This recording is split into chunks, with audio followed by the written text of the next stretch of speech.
नमस्कार। आज जो विषय मैं आपको बताने वाला हूँ, ये बहुत ही महत्वपूर्ण है।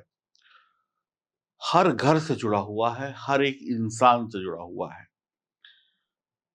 देखिए, हर घर में दीपक जलता है। देखिए, जैसे आपके समक्ष ये दीपक यानी अ, भगवान की पूजा में दीपक जलता है और दीपक में क्या जलता है? रूई या रुई की बत्ती। बस इसी रुई की बत्ती का खेल है सारा कि भगवान या देवी-देवता खुश होंगे या नाखुश होंगे। देखिए, जब भी जो हमारे पितृ होते हैं, जो स्वर्गवासी हो जाते हैं, उनकी आगे भी हम लोग दिया जलाते हैं या अमावस्या के दिन हम पितरों के लिए दिया जलाते हैं। तो उनके जो दिया जलाने में गोल बत्ती, देखिए ये जो आप देख रहे हैं ना स्क्रीन पर गोल बत्ती, इस गोल बत्ती का जब दिया हम जलाते हैं, तो इससे हमें शुभ परिणाम नहीं मिलते हैं। इससे हमें धन की हानि होती है, लक्ष्मी जी नाराज़ हो जाती हैं और आता हुआ धन भी हमारे घर में रुक जाता है। तो हमें वहाँ पर गोल बत्ती नहीं जलानी चाहिए, दिए में या किसी भी चीज़ में। तो इस बात का बहुत ध्यान रखिएगा। अब हम बताते हैं कि हर घर में जब पूजा होती है, तो पूजा में किस प्रकार की बत्ती रखने से धन लाभ होता है, माँ लक्ष्मी प्रसन्न होती हैं। देखिए, चाहे भगवान शंकर हों, चाहे भगवान शिव हों, चाहे कोई भी देवी-देवता हो, चाहे आपके घर के पास का मंदिर हो या कोई प्राचीन मंदिर हो, जब भी आप वहाँ जाते हैं तो आरती वगैरह करते ही करते हैं।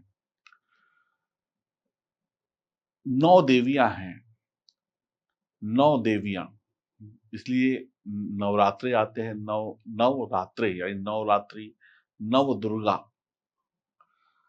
तो नवदुर्गा की जब पूजा की जाती है यानी 9 देवियों में से किसी भी देवी की जब पूजा की जाती है, चाहे वो नवरात्रि में हो, चाहे वो सामान्य दिनों में हो, तो हमें कौन-सी बत्ती जलानी चाहिए? तो हमें लंबी बत्ती जलानी चाहिए। जैसे ये आप स्क्रीन पर देख रहे हैं, लंबी बत्ती। ये लंबी बत्ती रुई की होती है, इसको जलाना चाहिए या फिर ये जो कलावा होता है, जो हाथ में बाँधते हैं, इस कलावे को बँटकर 7 कलावे के धागे 1, 2, 3, 4, 5, 6, 7 7 कलावों को एक साथ लें और ऐसे-ऐसे अच्छे से बँटे और एक मोटी-सी बत्ती बन जाएगी, उसको जलाएँ, उससे नवदुर्गा की पूजा करें यानी लंबी, समझ गए आप?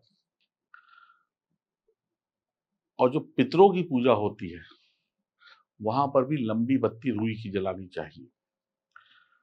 तो क्या समझे? जब अमावस्या हो, पितृ पूजन हो, तो हमें गोल बत्ती यानी जो नीचे से गोल होती है, ऊपर से ऐसे निकली होती है, जैसा कि आप स्क्रीन पर देख रहे हैं, ऐसी गोल बत्ती वाली दिया नहीं जलाना चाहिए। नवदुर्गा की पूजा हो या 9 देवियों में से किसी भी देवी की पूजन आप कर रहे हैं, तो लंबी रुई की बत्ती या कलावे की बत्ती जैसे मैंने बताया वो हो और पितरों की पूजा में भी लंबी बत्ती को जलाने का विधान है। जब भी बहुत अधिक कष्ट हो, ऐसा लग रहा हो कि अब जीवन में ये कष्ट सहे नहीं जा रहे हैं। अब ऐसा लग रहा है कि अब कष्ट बढ़ते चले जा रहे हैं। पति-पत्नी के बीच लड़ाई हो रही है, घर में कलह-कलेश हो रहा है, लड़ाई हो रही है, झगड़ा हो रहा है, तनाव हो रहा है। रिश्ते घरवालों से बिगड़ रहे हैं, परिवार में, कुटुंब में लड़ाइयाँ चलती जा रही हैं, सास-बहू आपस में लड़ रही हैं, तनाव है, चिंता है, टेंशन है। जब भी ऐसा कुछ होगा, तो घर में लक्ष्मी नहीं आएगी और जब पति-पत्नी की लड़ाई हो, तो सुख शांति नहीं होती। एक दिमाग जो है वो खराब हो जाता है और जब दिमाग खराब होता है, तो ज़ुबान खराब होती है, कलह-कलेश होता है।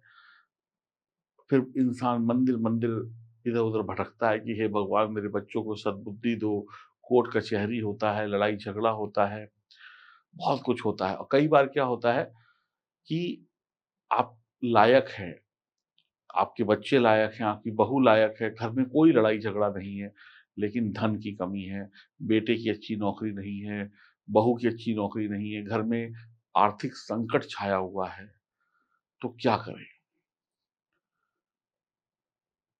एक तरफ लड़ाई है तो भी घर में अशांति है, एक तरफ पैसे की कमी है, जो हमारी ज़मीन जायदाद है वो बिक नहीं रही, हमारे जो एसेट्स हैं वो धरे के धरे हैं, घाटा हो रहा है, जो खरीदा था लाखों में बिक रहा है हज़ारों में, तो क्या करें? कैसे सुख और समृद्धि लेकर आएँ? कौन-सी वो बत्ती जलाएँ, कौन-सा वो दिया जलाएँ जिससे सब कुछ बढ़िया हो जाए, रिश्ते बढ़िया हो जाए, ज़मीन जायदाद बढ़िया हो जाए? अब जो मैं आपको बताने जा रहा हूँ ये एक अचूक उपाय है। कार्तिक का महीना साल में 1 बार ज़रूर आता है, ये आपको पता ही होगा। तो कार्तिक मास का इंतज़ार करिए, अभी-अभी गुज़रा है कार्तिक मास। तो कार्तिक मास का इंतज़ार करिए और कार्तिक मास की त्रयोदशी या प्रदोष तिथि को आपके घर में जो तुलसी लगी होती है, तुलसी का पौधा जब सूख जाता है, तो उसकी टहनियाँ छोटी-छोटी जो होती हैं, वो गिरने लगती हैं या आप उस पेड़ में से तोड़ लें, छोटी-छोटी सी पतली-पतली सी टहनियाँ। टोटल 7 लकड़ियाँ तोड़ लें, सूखी हुई। अब इतनी बड़ी-बड़ी हों या इससे बड़ी हों, 7 लकड़ियाँ तुलसी जी की तोड़ लें। सातों लकड़ियों में कच्चा सूत आपको किसी भी पूजा की दुकान में मिल जाएगा, उस पे ऐसे अच्छे से लपेट लें, बहुत अच्छी तरीके से। और उसको देसी घी में, शुद्ध गाय के देसी घी में डुबो दें, उस सूत से बंधी हुई 7 तुलसी की पतली-पतली लकड़ियों को।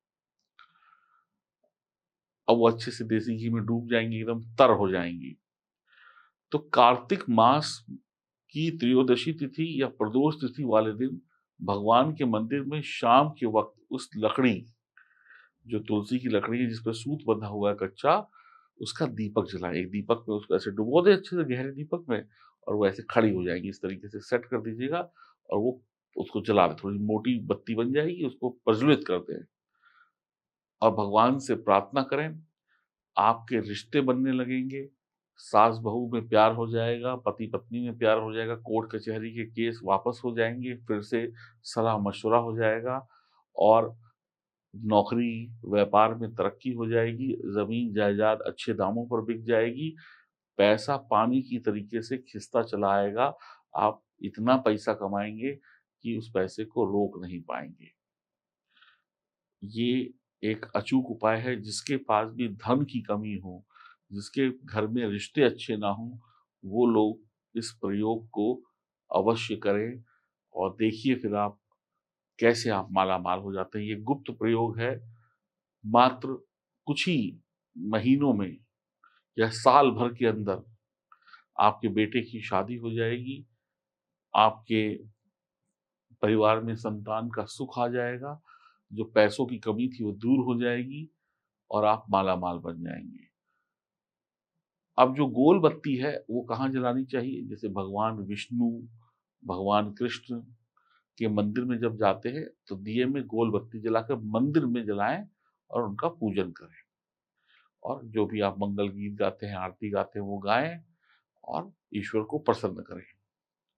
तो आप समझ गए कि लंबी बत्ती कहाँ जलती है, गोल बत्ती कहाँ जलती है और मोली वाली जो बत्ती होती है, वो किसके लिए जलाई जाती है, ठीक है?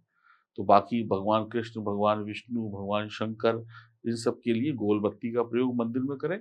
देवी की पूजा के लिए लंबी बत्ती का प्रयोग करें और महालक्ष्मी की पूजा करनी हो, तो जो मोली होती है, उसको 7 टुकड़ों में 7 बाँट लें, उसको ऐसे-ऐसे बँट लें और एक मोटी-सी बत्ती बनाकर आप माता की आराधना करें। कोई भी नवदुर्गा की आराधना करें और पितरों की पूजा के लिए भी लंबी बत्ती, रुई की लंबी बत्ती का प्रयोग करें और गोल बत्ती का प्रयोग भगवान विष्णु, भगवान कृष्ण, अ, भगवान शंकर या अन्य देवी-देवता, जो पुरुष देवी-देवता हैं, उनके लिए आप कर सकते हैं।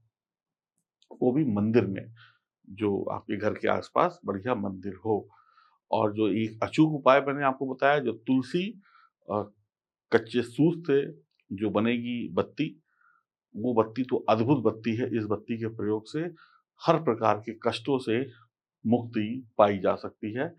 और ये विशेष दिन भी मैंने आपको बताया, तो आपको इन विशेष दिन का इंतज़ार करना पड़ेगा, ठीक है? और जो लोग ये कर लेंगे, उनके वारे न्यारे हो जाएँगे। वैसे भी कार्तिक मास जो है, भगवान विष्णु का प्रिय महीना होता है। इस दिन आप इस महीने में भगवान विष्णु की जितनी उपासना करें, उतनी ही कम होती है। और तारों की छाँव में नहाना, ये सब विशेष शुभ फल देता है। और ये बत्ती का प्रयोग अगर आपने कर लिया, तो आपके घर के दुख-दर्द हमेशा-हमेशा के लिए दूर हो जाएँगे।